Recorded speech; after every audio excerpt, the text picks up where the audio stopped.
Good morning, ladies and gentlemen. Of course, esteemed colleagues from the media, welcome to our regular press conference. Before we begin the question and answer portion, let us allow our guests to give their respective remarks. But before that, I introduce them. We have for today La Union, 1st District, Representative Francisco Paulo P. Ortega V. Lanao del Norte, 1st District, Representative Muhammad Khalid Dimaporo. And Manila, 1st District, Representative Ernesto Ernix Junicio Jr.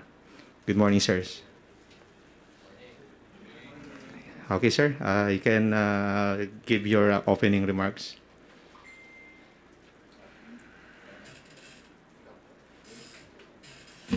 Auzubillahi minasyaitanirrahim. Bismillahirrahmanirrahim. Assalamualaikum warahmatullahi wabarakatuh to our media friends that are here today. I am Muhammad Khalid Kibranza Dimaporo, Chairman of the Committee on Muslim Affairs. Last Congress, I served also as the Chairman on the Committee on Mindanao Affairs. And before I became Congressman, I served as Provincial Governor for 9 years or 3 terms. So I'm here today to relay any concerns from our media friends and partners so that we can clear any issues that may be of concern when it comes to our work here in the 19th Congress. Thank you. Good morning to all our media friends. My name is Ernesto Ernix Junicio Jr. I'm representative of the 1st District of the City of Manila. I'm Vice Chairperson of the Committee on Ways and Means, Housing, and National Defense. So also here, like my colleague, we are here to answer and hopefully give clarity to some of the questions of our media friends and the people. Thank you. Good morning. This is the second time I'm gonna be with our media friends. Paulo Ortega po of the 1st District of La Union, Vice Chair, Agrarian Reform, ICT, Youth and Sports, and syempre, Young Gun. Thank you. Thank you, sirs. Mela Lismora for the first question from PTB4. Hi, good morning po mga kong. I just like to ask your reaction po sana about sa statement ni Pangulong Ferdinand R. Marcos Jr. kahapon about po dito sa charter change. Na-reiterate po kasi ni Pangulong Marcos na sa Congress na let's get things done to improve Philippine economy, competitiveness. Ano lang po masasabi nyo sa kanyang pahayag na sabi nga niya, what for me is more important than to make these proclamations, pronouncement, and what's important is to get it done. So that's what we're doing. We're doing it quietly. We do it with, without any fuss. We just want to get those amendments incorporated into the Constitution to improve the chances of investment and upskilling of our people. Ano po nga masasabi nyo dito at gaano kahalaga nga na hindi lang House kundi maging Senate ay talagang tutukan na itong RBH 7 at RBH 6? Thank you. Ano nang name mo, ma'am? Mela po. Mela, Ma'am Mela. This is what the past few weeks, ito na po yung tema ng House na we've been waiting for this. So, the House Bill 7 is a mirror of HB 6. So, excited na po actually yung House na trabahuin ito. Of course, we will start next week. Of course, we are one with the President sa kanyang vision for the economy. And masaya po kami na pagdedebatehan na po to sa House, mapag-uusapan na po sa House. Then hopefully, we can get together with the Senate para together maayos na po natin yung resolution ng House. Thank you. If I can also add, I think the President's statement was born out of frustration on my part. Having served as congressman for 3 terms, we're now in the 19th Congress, the 18th Congress, 17th Congress. We've been talking about charter change. And here in the House, we're always ready. The problem has always been with the Senate. Now, we understand in the Senate, maybe there are more priorities when it comes to our national concerns. But I think this is now I mean, 3 terms, that's 3 Congresses, that's 9 years. How many more presidents do we have to wait until the Senate is no longer busy? I think that's generally the point of our president. Let's stop making the pronouncements. Let's start the debates so that we can deliver something for the Filipino people. And that will be a lasting legacy not only of President Bongbong Marcos, but also of the 2 Congresses, the 19th Congress and the Senate in this administration.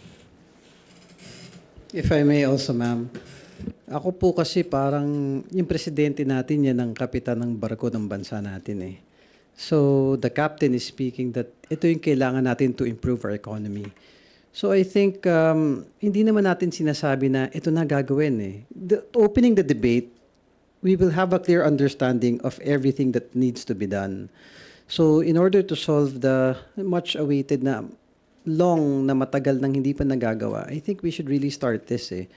So as the president said that importante ito sa bansa and being the captain of the ship of our country, I think we should support him. So he will succeed. And if the president succeeds, tayo rin lahat eh, yung buong bansa. So that's what the stand ng House. Thank you. Quick follow-up lang po. So nakikita ba natin na by this statement ng presidente ay talagang matututukan na ng Senate and magiging mas posible na yung before Holy Week break na pagpasa sa RBH 6 sa Senate and syempre din RBH 7 sa House. And susugan ko lang po yung sinabi ni Kong Ortega next week kasi di ba may schedule po ng Committee of the Whole. As per the House, talagang tututukan namin yan na hopefully bago mag-Holy Week. We've been urging the Senate to do the same. So, yun po ang, in a perfect world, yun po talagang gusto nating mangyari para matrabaho na po to agad. Kasi kailangan na kailangan po to. Sabi nga ni Kong Khalid, this will be a milestone not only for our country, but syempre sa mga tao po na nangangailangan.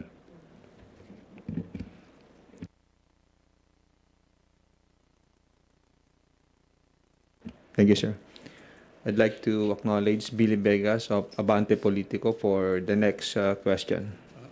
Hingi lang po ng reaction. May nilabas pong state video si Pastor Quiboloy. Sabi niya harapin niya raw po yung mga kaso niya. Kaya lang apparently hindi po kasama sa gusto niyang harapin yung Senate tsaka yung House investigation.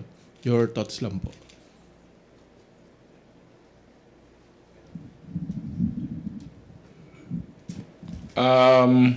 Well, maganda na harapin niya yung mga kaso niya. Pero pag pinasumpi na ka kasi ng House or ng Senate, kailangan mo po na mag-appear para po ma-conduct din po nila yung mga inquiry nila sa ka-investigasyon ng House. Yun lang po.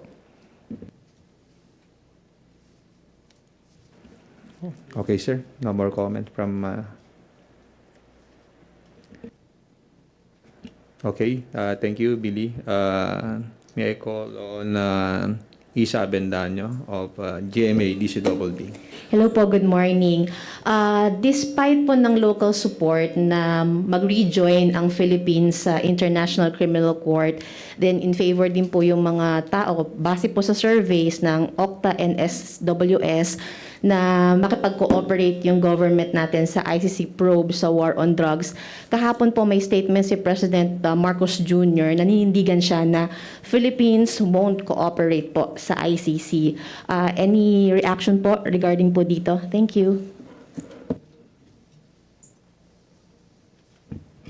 Well, the House, ako personally, and the congressmen stand this with the President na wala talagang jurisdiction. But, kung wala naman kasing tinatago, more or less, hindi ka naman dapat matakot if ICC comes in. So, but nonetheless, wala pa rin jurisdiction sila sa country.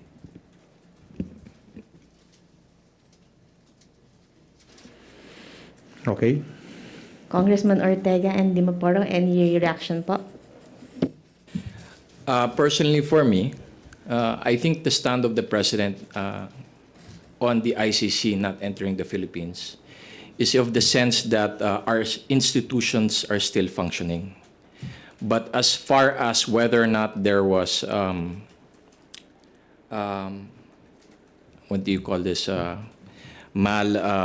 malintent, or actually even further extrajudicial killings during the war of drugs, I don't believe it will be detriment on the part of the Philippine government to have it confirmed by the ICC whether there was or whether there was not any extrajudicial killings during the onset of the war of drugs in the previous administration.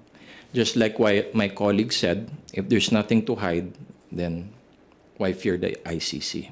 But on the part of the president, I think it's more of our national sovereignty that our institutions are still functioning. Hello.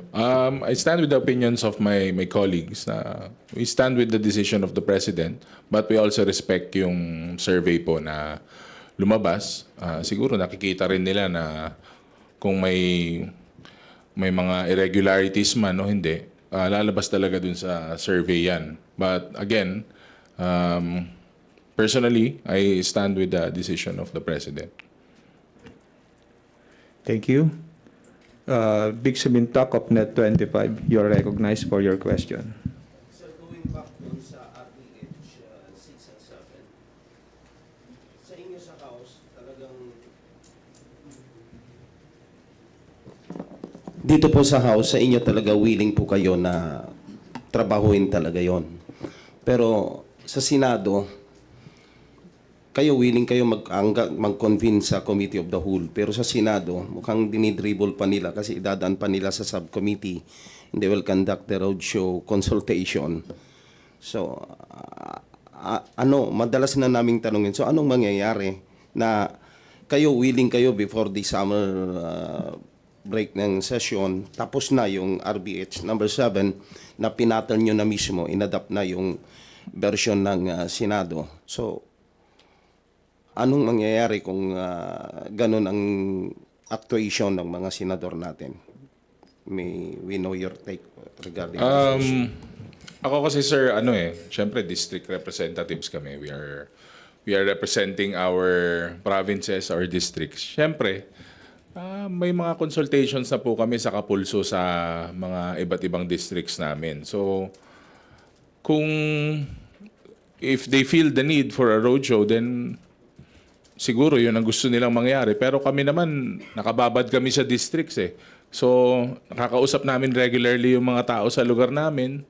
Alam namin yung pulso, alam namin yung pangangailangan. So, we see the urgency na kailangan po na namin trabahuin tong RBH 7. So, kami po yung niluklok ng tao dyan, kami po yung pinagkatiwalaan. And as legislators, we do our part in consulting with the people. And if I can speak for my district, which I am representing, gusto na rin ng tao na let's better the economy, let's better the lives of the people. Well, again, thank you for the question. I think on the part of the House, the Philippine public will see that we are very sincere in getting things done, just like what our president asked for. On the part of the Senate, I think that's for the people to decide. Now, if they're just going to do a roadshow, tapos parang dribble, then that's just politics as usual. No? And we hope that the Filipino people will give the senators a sense na we need change. That's what we really hope. Kasi it doesn't make sense for me na may roadshow pa. Mas mabuti mag-people's initiative lang yung mga senator. At least they will campaign for signatures and we will see what really the pulse of the people are. Or, mas mabuti pa, mag-plebiscite na lang tayo. What's the need for a roadshow? What does the Senate feel is needed in the Constitution to be amended? What does the House feel is needed in the Constitution to be amended? What does the President feel is needed in the Constitution to be amended? And let's throw it in a plebiscite and let the people decide. Di naman kailangan ng roadshow. Again, I agree with my colleagues. Alam nyo, dito sa House of Representatives, ang pag-iisip ng mga congressman is getting things done. Most of the priority measures are already done in Congress, and especially this, there's a clamor eh. Every administration wanted to have charter change. So, this is the time eh. And we're gusto natin buksan para mapag-usapan eh, and get things done. See what's really going on. Ano ba yung kailangan, ano ba yung hindi. And not only in the time na simulan na natin will things happen. So, let's just get things done. Thank you. Sir, isa pa na address to Congressman Di Maporo. Just, kumbaga, ugnay doon sa tanong ng kasama namin si Isa. Na alam naman natin nag-ugat yung pahayag ni dating Pangulong Duterte na gusto niyang humiwalay ang Mindanao because of that ICC issue and the investigation on war on drugs during his administration. So, as Mindanaoans, what is your take doon sa issue yun? Thank you for that question.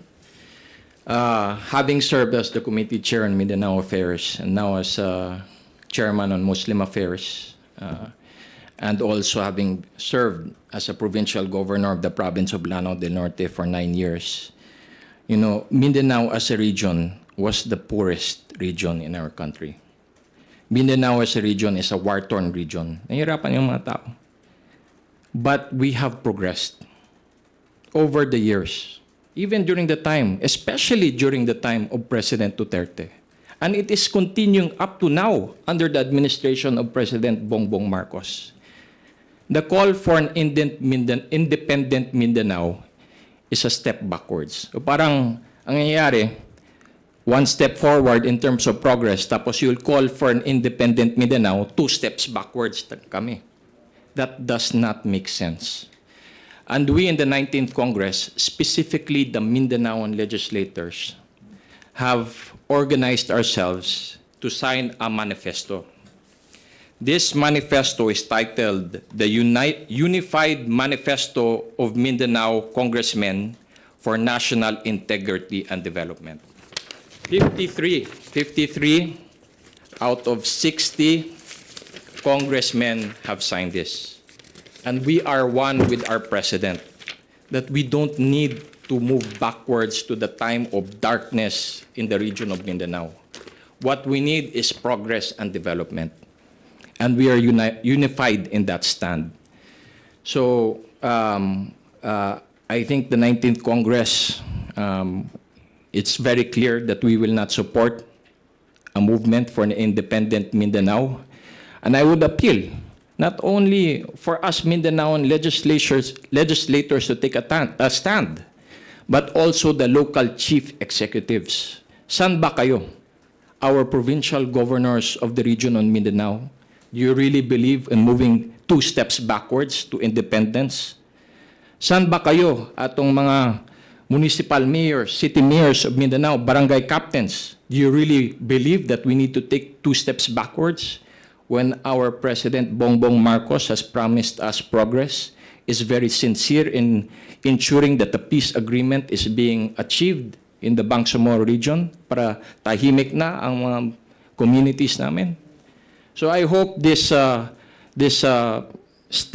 for an independent Mindanao will, quite frankly, be shut down by all 4 corners, all levels of the government, of our leaders in the Mindanao region.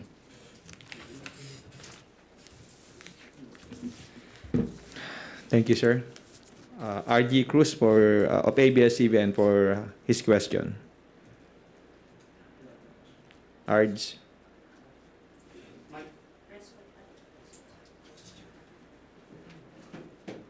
Sir, this morning Senator Amy Marcos responded to the statement of one of your colleagues regarding yung realignment ng budget. She's saying that nung September 22 hearings para sa gaan ng 2023 budget, sinabi ng DSWD base sa kanilang financial reports na tanging 45% lang ng 4Ps ang nagagastos at 3 buwan na lang ang natitira pa para gastusin.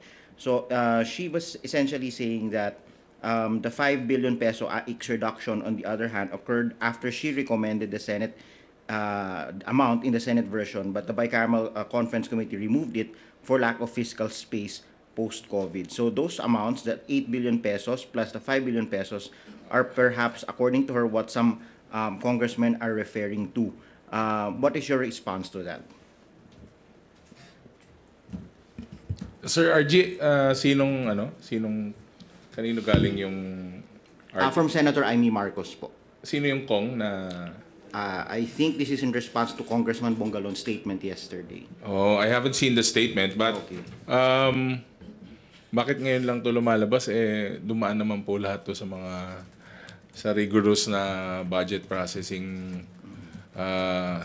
budget process ng House and the Senate. So, I guess kung may administrative concerns or budgetary concerns, dapat na thresh out na po yan sa mga hearings natin. Sir, doon na lang sa camera. Sa camera kayo. Sorry.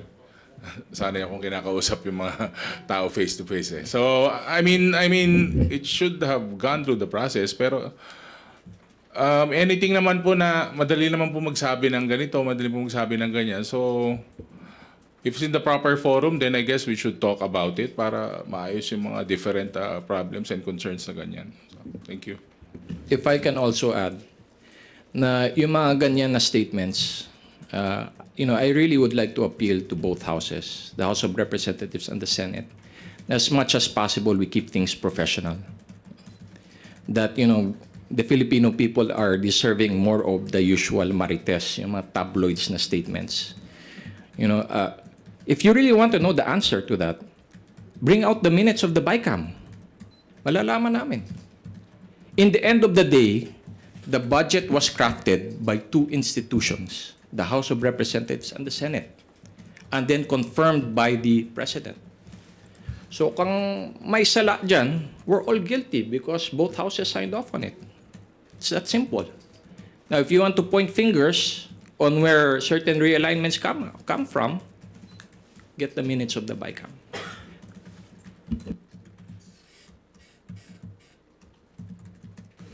Kong Erlix, any comment? Well, like what my colleague said, sa akin lang personally, when I watch the news, when I see mga social media sa YouTube, minsan nakakalungkot when may mga statements na binibitawan that's very unprofessional.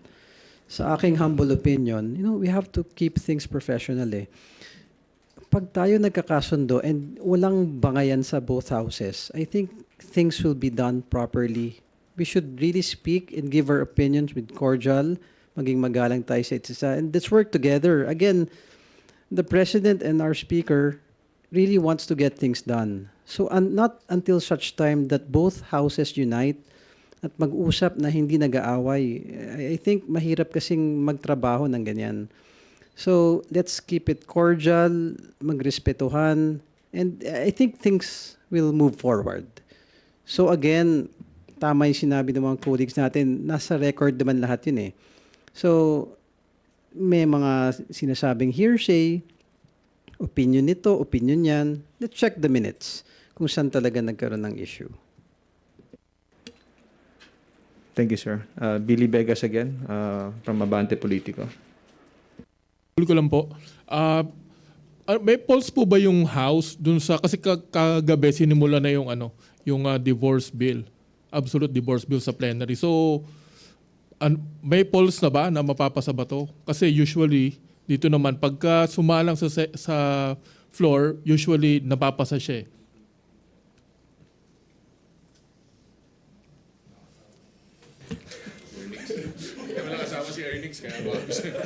Ikaw na lang muna. Ako naman, I think you all know na in the religion of Islam, divorce is acknowledged. So on our part, in our side of the plenary, parang wala talagang problema. So I think as far as the Muslim legislators, we will be supporting the divorce bill. Ako, hindi naman porke binata pa ako, wala akong opinion. No, but to be honest, let's be candid about it. may nagpapasa na congressman, meron siyang stand. But sometimes lumalabas talaga yung opinions and ideas after doing a debate. That's what the process is all about. Minsan ang isang congressman may opinion na o may boto. But habang ginagawa natin yung proseso at pinag-uusapan, nagkakaroon ng debate, then some of the congressmen realizes things. Probably at the start against siya, and after hearing the good points, eventually they would agree, or vice versa. Kaya yung proseso yung importante. Kaya really have to start the process of debating, na nag-uusap, at raising the opinions at yung mga pananaw ng each congressman. Yun yung dapat madinig as representative of each district. Kaya kung yung tanong po, sir, na mapapasa ba or hindi, nagkakaisa yung Congress But at the end of the day, we are representing each district namin. So, we will see after the debates will happen. Thank you. If I can add also, parang may foresight on what will happen here in the plenary regarding the divorce bill. I think our speaker is one who leads in form of unity. So if the divorce bill will be a divisive issue, I don't believe it will pass here in the House of Representatives. It has to be overwhelmingly supported by the majority of the 19th Congress. I believe that's who Speaker Martin Romualdez is.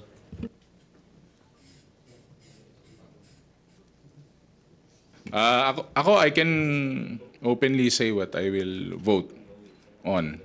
I won't vote on the divorce bill because I am working on simplifying some provisions of the annulment. Yun po yung stand ko. And we're currently consulting with different groups, women's groups.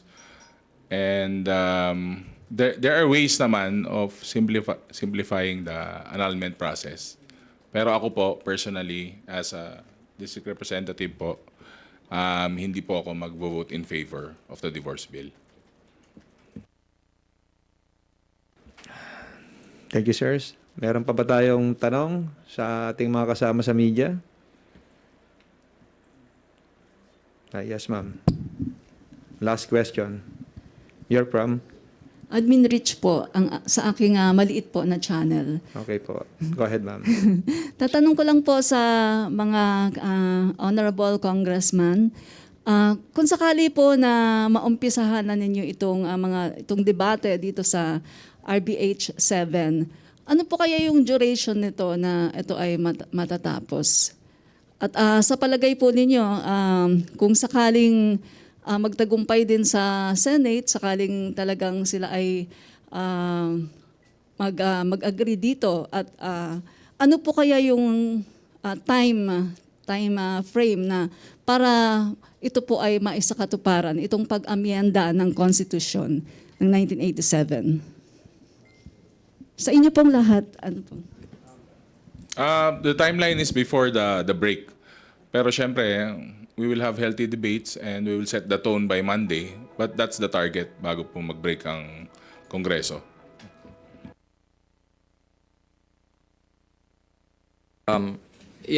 Typically, when it's done through a committee of the whole, kasi it's hard to do that.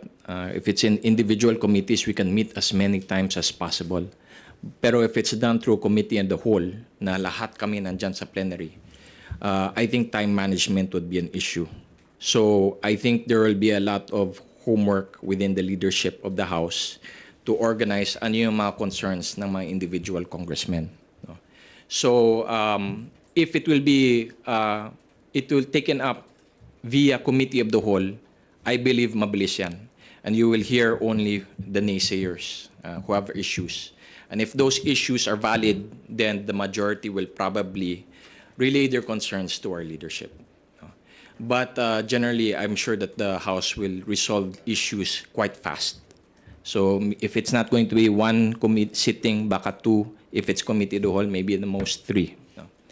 And this is uncharted territory. That's why it's really disappointing that if the Senate will not reciprocate the call of our president. Because even if we do this, we don't know, baka may magcha-challenge sa Supreme Court. Resolution of both houses for Senate and the House might be stuck in the Supreme Court for years and years and years to come. So we're not even in the first step. So sayang talaga, we're legislators. This is the greatest form of legislation, the discussion on the amendment of our Constitution. And one part of the legislative body of our country is not getting things done. Ako, my short answer to the question, ma'am, tingin ko po mabilis. Kasi dito sa Kongreso, action po kami. So, as my colleague said, there would be a healthy debate na pag-uusapan maigi. But then again, talagang the speaker and the congressman really gives time to do and solve things right away. Kaya talagang nung nakita ko kasi nagsisimula ang direction ng Kongreso really getting things done. I assume you would notice sa lahat ng mga na-achieve na ng Congress. So I think something like this will be done quickly, but there will be a healthy debate. Papakinggan po lahat ng mga concerns ng iba-ibang congressmen, but at the end of the day, hindi namin inuupuan lahat ng issues na dumadaan sa Kongreso. Mabilis po namin ina-actionan. Thank you.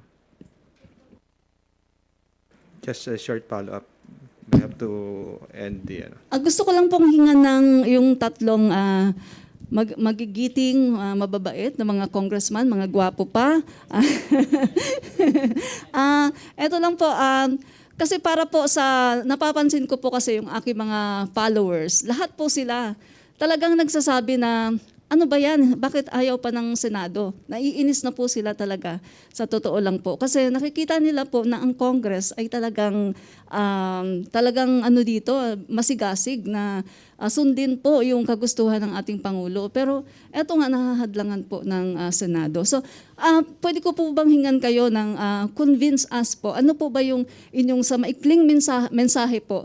Sa lahat po kayo convince us kung bakit po kailangan na urgent na kailangan na talagang amyendahan ng ating 1987 Constitution. Salamat po. Yung kay President Bongbong Marcos, his target really is the economic provisions of the Constitution. So why is it urgent? Because government cannot pay for everything. We need the private sector. And the domestic private sector is limited in funds. And that's why we need to amend the Constitution so we can attract foreign investors. I think that is really the drive of our president. We're heavily indebted because of the COVID years. And we want to bring in investors. We want to bring in foreign funds. Foreign funds will lead to job creation. Foreign funds will lead to better services. But we have an obstacle, and that is our 1987 Constitution. That's what President Bongbong Marcos is concerned about. And he wants to relieve the Filipino people of the burden of having a hard time finding a job. Kailangan mag-abroad pa tayo just to get decent wages. So I see that this is a good movement forward in part of the administration, and everything has its political challenges. And it really, like what you said, yung mga followers, the general people, they need to understand why this is urgent. This is not about what's this, yung mga hearsays na you amend the Constitution, ma-prolong yung mga term limits, babalik si President for another term, o maging Prime Minister, si Speaker. All of that is garbage. It's very simple. Economic provisions. Let's start the debate already, and let's be as transparent as possible so the Filipino people will not doubt their legislators. Nung last na press briefing natin, press con, sorry. Sabi nga po, di ba, ang Young Guns, we stand for trabaho saka resulta. Nakita naman po natin yung mga pinasa natin ng mga LEDAC measures. A bulk of it is for the economy. Kailangan natin magkaroon ng mga trabaho, kailangan natin magkaroon ng foreign investments, kailangan po in short self-sustaining saka self-sufficient na po tayo kasi ang hirap po na sabi nga ni Kong Khalid na government is paying for everything, pati lahat ng ayuda, lahat ng trabaho, nagbibigay ng trabaho. Tapos huling-huli na rin tayo sa mga kapitbahay natin. So kailangan na po ng trabaho at resulta siguro yung politika, santabi, kasi never naman naging issue ang politika dito sa RBH 6 saka RBH 7. So, it's purely economic. It's purely, to improve the lives of the people. Ako, quick response lang, ma'am. Let's start the debates. Kasi doon talaga lalabas lahat eh. Not until such time na pag-usapan, puro hearsay, puro haka-haka eh. It's open to the public. Naka-live naman yung mga debates. Mapapanood ng taong bayan. So, let the people see what's going on. But not until such time as we start the debates, malalaman natin talaga kung ano nangyayari. So I appeal to everyone, especially the Senate, to let's move forward and let's work together. Wag na sana yung mga may opinions na side comments against a particular person. Working together will really get things done faster. As long as nagkakaisa tayo, pag-usapan natin, wala namang sarado ng usapan eh. Let's start the debates and let's keep the ball rolling and let's achieve things. As my colleague said, the young guns in the 19th Congress, action team talaga. We really want to get things done for the Filipino people at the end of the day. Thank you, ma'am. Thank you, sir. If you have any closing remarks, feel free to share with us before we end the press conference. Thank you. Well, again, I'd like to thank our friends in the media for helping to relay the sentiments of the 19th Congress here in the House of Representatives. And just like our colleague said, we try our best to work fast to deliver as fast as possible to the Filipino people. Not only the young guns, but also me, the not so young gun. We will just try our best to deliver what our president needs to push our country forward. Maraming salamat po sa pagiging bahagi po nung press con, and gusto ko lamang po sabihin sa ating, lalo kayo po, yung mga part ng media, new media, old media, social media. Malaki po ang ambag nyo sa magiging mga susunod na hakbang kasi po nakakatulong po kayo sa pagbigay ng impormasyon, sa pagkalat ng impormasyon. And in turn, you are also shaping our nation. Hindi lang naman po kami to sa ating lahat. So, sana po maparating sa tao yung good news, yung good na intention ng mga ginagawa natin dito sa Kongreso, and of course, ang ginagawa ng pamahalaan natin under the President Bongbong Marcos. Kasi po, hindi na po para sa atin to, para sa susunod na po na henerasyon to. Hindi na po, damay na lang tayo, pero sila po yung pinaghahandaan natin. Salamat, salamat. Sa ating mga media friends, marami pong salamat sa oras at panahon na napakinggan nyo yung aming mga sagot. Ako lang, yung closing remarks ko lang na, let's support each other and keep yung paggalang and respect. At sa ating Pangulo, President Bongbong Marcos, alam nyo, siya talaga naman yung kapitan ng barko ng ating bansa. We really have to help him course through all the challenges para mag-progress yung ating bansa. Dapat suportahan natin siya kasi pag nagtagumpay yung ating Pangulo, lahat tayo magtatagumpay eh. So I appeal to everyone, not just the politicians in both houses of Congress, but also the media at yung taong bayan.